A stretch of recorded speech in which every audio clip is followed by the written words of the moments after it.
গড়ালটো চাম 56 দিনত আচলতে কিমান ৱেট আহিছে তাৰপিছত 1 কেজি 200 গড়ালটো খুব ধুনীয়াকৈ বনাই লৈছে ওপৰত টিং দিছে আৰু সাইডটো এইটো সব কাঠ দি পেলাই বনাইছে এইটো মোটামুটি 4 ফুট কাঠ দিছে ওপৰটো সিলিঙা দিছে মোৰ হাঁহখিনি দাদা কেনেকুৱা পাইছে আচলতে ভাল পাইছো প্ৰডাকশনটো কেনেকুৱা পাইছে ভাল পাইছে বহুত হয় হয় প্ৰডাকশনো ভাল মানে দেখিবলৈ ধুনীয়া সফা হাঁহখিনি ধুনীয়া এই থুপুকা ভাল লাগে 1 কেজি 100 গ্ৰাম মই দেখাইছো ইয়াত হয়তো 1.5 কেজিও আছে নমস্কাৰ বন্ধুসকল মই সুদীপ্ত বৰা আশা কৰিছোঁ আপোনালোক সকলো ভালে আছে আৰু ৰাতি পৰিৱেশ আচলতে মই মেৰাপানীত আছোঁ মেৰাপানী আমগুৰি চুকত আছোঁ মই এগৰাকী বাইদেউক যোৱা জুন মাহৰ 21 তাৰিখে হাঁহ পোৱালি দিছিলোঁ 100 হাঁহ পোৱালি মোৰ পৰা লৈছিলে আৰু আজি মই তেখেতৰ ঘৰত আহিছোঁ আচলতে হাঁহৰ ৰিজাল্টটো কেনেকুৱা পাইছে বা কেনেদৰে হাঁহ পালন কৰিছে তাৰ পৰা লাভালাভ কি পাইছে অকণমান তেখেতসকলক চিনাকি কৰাই দিম আৰু অকণমান হাঁহৰ পৰিৱেশটো আপোনালোকক দেখুৱাম ফাৰ্মখনৰ সৈতে এইখন হ'ল তেখেতৰ ফাৰ্ম চক এখন খুব ধুনীয়াকৈ ফাৰ্ম এখন বনাই লৈছে হাঁহৰ আৰু তলটো যে দিছে এইটো আপোনাৰ চব কাঠ দি বনাইছে দেখিছেনে ফাক ফাক কৰি পেলাই কাঠ দি বনাইছে আৰু এই দাদা আছে আচলতে দাদা আৰু বাইদেউ দুইগৰাকী বাইদেউ এইফালে আহক এয়া বাইদেৱে মোৰ লগত যোগাযোগ কৰি পেলাই মোৰ মানে হাঁহ লৈছিলে মোৰ পৰা বাইদেউ অকণমান আপোনাৰ পৰিচয়টো দিয়ক মোৰ চাদাংপথা আমগুৰিচুক হয় মোৰ নাম ৰেখা বৰা আচ্ছা আৰু এইফালে আছে দাদা অকণমান আপোনাৰ পৰিচয়টো দিয়ক মোৰ নাম শ্ৰী বাবা বৰা মোৰ ঘৰ চাদাংপথা আমগুৰিচুক আৰু এই দাদা আৰু বাইদেউ দুইগৰাকীয়ে মিলি আচলতে হাঁহ ফাৰ্মখন খুব ধুনীয়াকৈ চলাই আছে এইখন হ'ল হাঁহ ফাৰ্ম আৰু কিমান দিনৰ পৰা আপোনালোকে এই হাঁহ পালনৰ লগত জড়িত হৈ আছে হয় মোৰ এই হাঁহ ফাৰ্ম কৰা বেছি দিন হোৱা নাই প্ৰায় এয়া মোৰ ছেকেণ্ড কোটাৰ হৈছে ফাৰ্ষ্ট কোটাৰ মই আনিছিলোঁ প্ৰায় 100 হাঁহ আনিছিলোঁ 100 হাঁহ বিক্ৰী কৰিলোঁ ভাল ৰিজাল্ট পালোঁ ভাল ৰিজাল্ট পাই আকৌ ছেকেণ্ড কোটাৰ ধৰক আপোনাৰ পৰা আনিছোঁ আপোনাৰ পৰা আনি এতিয়ালৈকে বৰ্তমান বেয়া ৰিজাল্ট অহা নাই আচ্ছা আজি হৈছে চক আপোনালোকে জুন মাহৰ 21 তাৰিখে আনিছিলে ন বাইদেউ জুন মাহৰ 21 তাৰিখৰ পৰা আজি ডেটলৈকে মই অহা ডেটটোলৈকে মানে আজি ডেটটো হৈ গ'ল আপোনাৰ 15 আগষ্ট আচলতে 15 আগষ্টলৈকে আপোনাৰ 56 দিন হৈছে 56 দিনত কিমান ৱেট আহিছে গতিকে জানিম দাদা অকণমান হাঁহৰ মাৰ্কেটখন ইয়াত মেৰাপানীত কেনেকুৱা হাঁহৰ মাৰ্কেটটো একচুৱেলি আমি মাৰ্কেটটো পালে ভাল পাওঁ কিন্তু বৰ্তমান এতিয়ালৈকে সম্পূৰ্ণ আমি ভাল মাৰ্কেট পোৱা নাই বুলি ভাবিছোঁ তথাপিতো বিক্ৰীটো হৈ আছে লাভালাভ ইয়াৰ পৰা আহি আছে আৰু এই যে দাদা অকণমান ঘৰটো যে বনাইছে আপুনি এই ঘৰটোত আপোনাৰ আচলতে কিমান দীঘল কিমান বহল অকণমান জানিম হয় মোৰ ঘৰটো বৰ বিশেষ বহলাব পৰা নাই নেক্সট কোটাত বহলাম বুলি ভাবিছোঁ তথাপিতো এতিয়া ৰিজাল্ট অনুসৰি তাৰমানে ধৰক এতিয়া মোৰ ঘৰটো আছে প্ৰায় 12 ফুট বাই 36 ফুট আচ্ছা আৰু এই ঘৰটো বনাওঁতে আচলতে আপোনাৰ কিমান কষ্টিং হৈছিলে হয় মোৰ এই ঘৰটো বনাওঁতে বিশেষ ইমান প্ৰয়োজন হোৱা নাছিলে মোৰ আগৰ পুৰণা টিং আছিলে ঘৰত টিং থকাৰ বিনিময়ত ওচৰৰে মানুহ কেইজনমান আনি ঘৰটো ঠিকাই দিলোঁ বেছি পইচাটো নহয় 2600 টকাতে ঘৰটো অলৰেডি মোৰ ঘৰটো ক্লিয়াৰ কৰিলোঁ মানে 2600 টকা বনাওঁতে 2600 টকা লৈছে আচ্ছা আৰু এই কাঠটো কিনি আনিছে আপুনি হয় কিনি আনিছোঁ এইখিনি এনেধৰণে কাঠ মাৰি দিছে আৰু তলটো দাদা ফ্ল' কৰিছে নি ঢালাই দিছে বৰ্তমান এতিয়ালৈকে ফ্ল' কৰা নাই কৰিম বুলি ভাবিছোঁহে আচ্ছা গতিকে এইখিনি অকণমান আপোনালোকৰ ভিতৰলৈ মই যাব বিচাৰিম মানে হাঁহখিনি আচলতে মই হাঁহটো বা মুৰ্গীটো আপোনালোকক দি আছোঁ কিন্তু তাৰ ফিডবেকটো জানিব লাগিব সদায় এইখিনি হাঁহ চব খুব ধুনীয়াকৈ গঁৰাল চফা কৰি থৈছে বাইদেউ গঁৰালটো কেইবাৰ চফা কৰে মই এনে ঘৰত থাকিলে মানে দিনটোত দুবাৰ কওঁ কেতিয়াবা এবাৰ কওঁ দিনটোত মানে দুবাৰ কওঁৱে আৰু মানে এইটো খুব ধুনীয়া চফা হৈ আছে ধৰি লওক আৰু হাঁহখিনি মেলি দিয়ে নি দিনত মেলি দিয়ে ইমান নেমেলোঁ আমি প্ৰায় আমি 2-3 দিনৰ মূৰত আধা ঘণ্টা 1 ঘণ্টা ধৰক 1 ঘণ্টাৰ মেক্সিমাম বেছি আমি তাৰমানে তেনেকৈ হেৰি কৰোঁ পানীত বেছি পৰিলে মানে হাঁহটো অলপ লেঙেৰাবলৈ বিচাৰে সেই লেঙেৰাটোৰ কাৰণে তাৰমানে আমি প্ৰায় নেমেলোঁ মানে গোটেই দিনটো আপুনি নাৰাখে হয় আৰু ইয়াতে আপুনি কি বৰ্তমান এতিয়া কি দানা কি খুৱাই আছে খাদ্য হিচাপে কি খুৱাই আছে এতিয়া ফিনিচাৰ দানা খুৱাই আছে মানে প্ৰথম অৱস্থাত আপুনি খুৱাইছিলে প্ৰথম অৱস্থাত আমি সৰু দানাটো খুৱাইছিলোঁ কি কয় এইটো পিছ টাটাৰ খুৱাইছিলে সেইটো বেছি দিন খুৱাব নালাগে প্ৰায় মেক্সিমাম 10 দিন যেতিয়া তাৰ ঠোঁটটো ডাঙৰ হৈ যায় ডাঙৰটো ধৰিব পৰা হয় তেতিয়া ডাঙৰটো খুৱাই দিলে একো অপকাৰ নকৰে আচ্ছা আৰু এইফালে হাঁহ চব এইখিনি আছে আচলতে এয়া 56 দিনৰ হাঁহ এটা অকণমান মতাটোৱে আৰু মাইকীটোৱে প্ৰথম মতাটো চাম প্ৰথম মতা এটা ধৰিব পাৰিবনে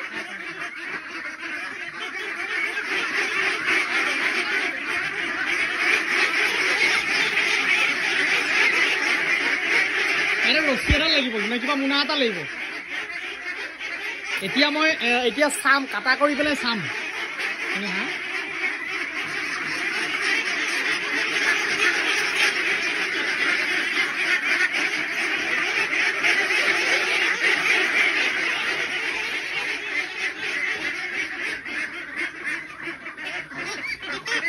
এইটো কালাৰ পেকিং আছে আগত কালাৰ পেকিং কৰিছে নি কালাৰ পেকিং কৰিছিলোঁ প্ৰায় বেছি নহয় কালাৰ পেকিং 50টা কৰিছিলোঁ 50টা দিলোঁ আচ্ছা দি কিনে বৰ্তমান কালাৰ পেকিং ইয়াত 2টামান প্ৰায় আছে এই কালাৰ পেকিংটো চাম দেই আপোনাৰ এইটো দিয়ক এইটো কৰকচোন এইটো মতা হাঁহ ন এইটো মতা টাটাটো চাম 56 দিনত আচলতে কিমান ৱেইট আহিছে তাৰপিছত 1 কেজি 200 1 কেজি 200 গ্ৰাম আহিছে এইটো 56 দিনত ঠিক আছে হয় প্ৰায় 1.5 কেজিলৈকে আছে মানে প্ৰায় 1.5 কেজিলৈকে আছে অঁ এতিয়া আপুনি এইটো হ'ল মতা দেখিছেনে 1 কেজি 200 লৈকে আহিছে 56 দিনত আৰু দাদা সেই কালাৰ পেকিংটো ধৰিব পাৰিব নি তাক চাওঁচোন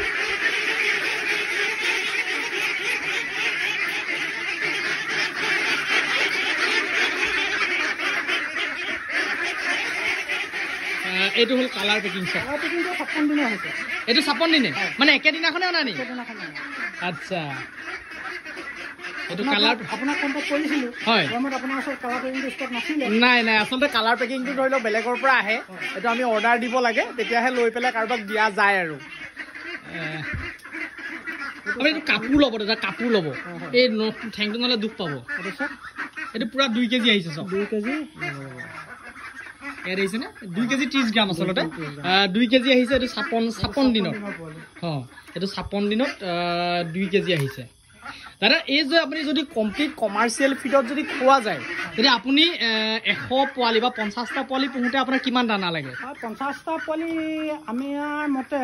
50টা পোৱালি প্ৰায় 2 কুইণ্টেল দানা খায় 2 কুইণ্টেল দানা মেচুৰি হয় মানে বিকিব পৰা হয় প্ৰায় 1 কেজি 800 গ্ৰাম 900 গ্ৰাম হৈ যায় হয় আৰু এই হাঁহটো আপুনি কিমান দিনত বিক্ৰী কৰে এইটো মই হাঁহ প্ৰায় মই মেক্সিমাম 55 দিনত বিক্ৰী কৰিব পাৰোঁ আচ্ছা আচ্ছা তাৰ মানে পাখিটো সম্পূৰ্ণ হ'লে মানে কিনিবলৈ ভাল পায় বেপাৰী আগত কিমান ৰেটত বিক্ৰী কৰিছিলে আপোনাৰ মই 520 টকালৈকে বিকিছোঁ মানে এটা হাঁহত মতা মাইকী কিবা কথা আছে মাইকী একো কথা নাই চব তেনেকৈ যায় এনেই আপুনি পিচ হিচাপত বিক্ৰী হয় নে দাদা কেজি না আমি পিচ হিচাপতে বিকোঁ আপুনি পিচ হিচাপত বিকে কালাৰ পেকিংটো অলপ বেছি যায় হয় কিন্তু লোকেলটো 500 টকা হয় 450 এনেকৈ যায় মাৰ্কেট ভেলু লৈ পিনে হয় গতিকে এইখিনি হ'ল হাঁহ এনেধৰণে আপোনালোকে গঁৰালটো খুব ধুনীয়াকৈ বনাই লৈছে ওপৰত টিং দিছে আৰু ছাইডটো এইটো চব দি পেলাই বনাইছে এইটো মোটামুটি 4 ফুট কাঠ দিছে ওপৰতো চিলিঙা দিছে আৰু দাদা মেডিচিন বৰ্তমান কি ব্যৱহাৰ কৰিছে মেডিচিন কিবা ব্যৱহাৰ কৰিছে মেডিচিন আমি বেলেগ মেডিচিন ব্যৱহাৰ কৰা নাই হয় মেডিচিন প্ৰথমতে সৰুতে আমি ভিমাইল খুৱাইছোঁ হয় তাৰপিছত কেলছিয়াম খুৱাইছোঁ হয় কেলছিয়ামৰ পিছত এনেই আপুনি ভাবিলে খুৱাব পাৰে বোলে অকণমান ৱেট হ'বৰ কাৰণে হয় ভিটামিন খুৱাব পাৰে তাৰ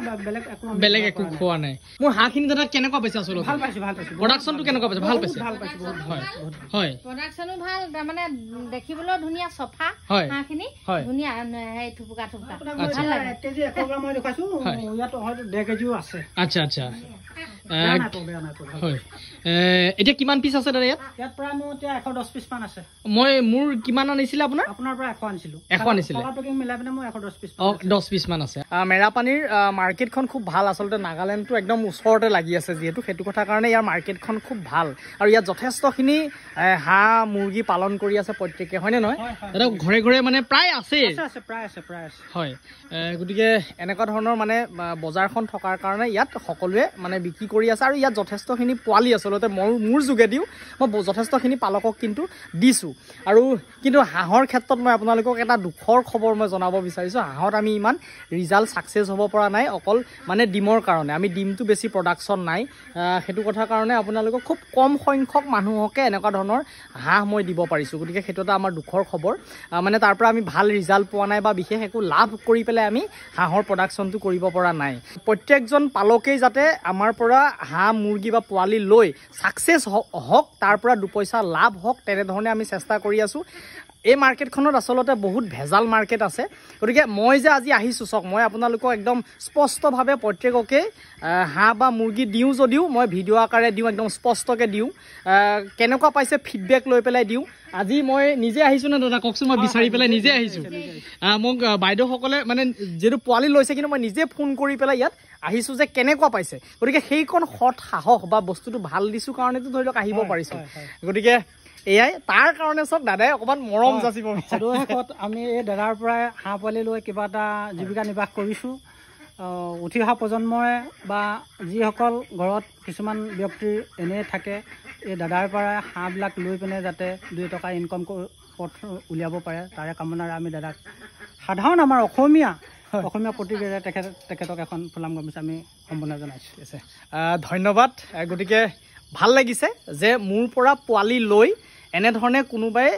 অকণমান সফল হ'ব পাৰিছে এনেকুৱা ধৰণৰ ব্যৱসায়ত। গতিকে এনেধৰণে হাঁহ পালন কৰি আছে, ভাল লাগিলে। বন্ধুবৰ্গৰ মাজত শ্বেয়াৰ কৰি দিবলৈ নাপাহৰিব আৰু চেনেলটোত যদি মোৰ নতুনকৈ ভিডিঅ' চাই আছে চেনেলটো ছাবস্ক্ৰাইব কৰিবলৈ নাপাহৰিব আৰু কাষত থকা বেলেগখনটো দবাই দিব। তো আজিলৈ আহোঁ, আকৌ নতুন এটা ভিডিঅ'ত লগ পোৱাৰ প্ৰতিশ্ৰুতিৰে বিদায়। ধন্যবাদ বন্ধুসকল।